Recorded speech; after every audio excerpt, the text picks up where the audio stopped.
Hi friends, எல்லோரும் எப்படி இருக்கீங்க? இன்றைக்கி பாருங்கள், சூப்பரான ஒரு கல்யாண வீட்டு சாம்பார் தாங்க செய்ய போகிறோம். வாங்க எப்படி செய்யணும்னு பார்க்கலாம். தேவையான காய்கறிகள் எல்லாம் நறுக்கி வச்சுருக்கேன் பாருங்கள். நீங்கள் எந்த காய்கறி போட்டாலும் சூப்பராக தான் இருக்கும் சாம்பார். இப்போ பாருங்கள், காய்கறிகள் எல்லாம் சேர்த்துக்கலாம். முருங்கைக்காய், அவரைக்காய், 10-20 சின்ன வெங்காயம், பூசணிக்காய், வெண்டங்காய், கேரட் எல்லா காய்கறியுமே போட்டிருக்கேங்க. இது நல்லா போட்டுட்டு காய்கறிகள்லாம் போட்டு வெண்டங்காய் மட்டும் லாஸ்ட்டு போடணும். இப்போ வந்து ஒரு ஸ்பூன் சின்ன ஸ்பூன் மஞ்சள் பொடி சேர்த்துக்கோங்க. 3/4 ஸ்பூன் வந்து வத்தப்பொடி எடுத்திருக்கேன், மிளகாய் வத்தப்பொடி. தேவையான அளவு உப்பு சேர்த்துக்கோங்க. சேர்த்துட்டு நல்லா தேவையான அளவு தண்ணி சேர்த்துக்கோங்க. காய்கறி வேகிறதுக்காக சேர்த்துட்டு இது நல்லா கை கூட்டிட்டு அடுப்பில் வச்சுக்கோங்க. இது காய்கறி வந்து அரைது வெந்து வரட்டுங்க. பாருங்கள், அரை வேக்காடு வெந்து வந்துருச்சு. இப்போ லாஸ்ட் ஆகிட்டு வெண்டங்காய் சேர்த்துக்கோங்க. முதலே வெண்டங்காய் சேர்க்கக்கூடாது, லாஸ்ட்டு தான் வெண்டங்காய் சேர்க்கணும். சேர்த்துட்டு நல்லா வெண்டங்காய் வெந்துருச்சு. ஒரு லைட் ஆகிட்டு எலுமிச்சம் சைஸில் புளி கரைச்சி தண்ணி சேர்த்துக்கோங்க. சேர்த்துட்டு அது 2 கொதித்து வந்த பிறகு நம்ம குக்கரில் வேக வச்சா பருப்பை சேர்த்துக்கிடுவோங்க.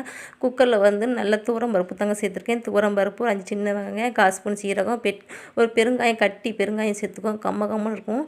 அதையும் சேர்த்துட்டு ஒரு 2 கொதி வச்ச பிறகு நம்ம வந்து சாம்பார் பொடி சேர்த்துக்கோங்க. 2 ஸ்பூன் சாம்பார் பொடி மட்டும் சேர்த்துக்கோங்க, வேறு ஒன்றும் சேர்க்க வேண்டாம். சேர்த்துட்டு நல்லா இலக்கி விட்டுக்கோங்க.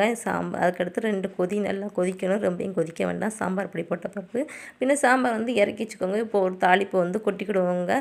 இதில் தேங்காய் எதுவும் சேர்க்கக்கூடாது. சூப்பராக இருக்கும் இந்த சாம்பார். வந்து லாஸ்ட் ஆகிட்டு வந்து கொஞ்சம் மல்லி இலை போட்டுக்கிடுவோங்க. மல்லி இலை போட்டு சாம்பாரை இறக்கி பாருங்கள், கம்மன்னு இருக்குங்க சாம்பார்.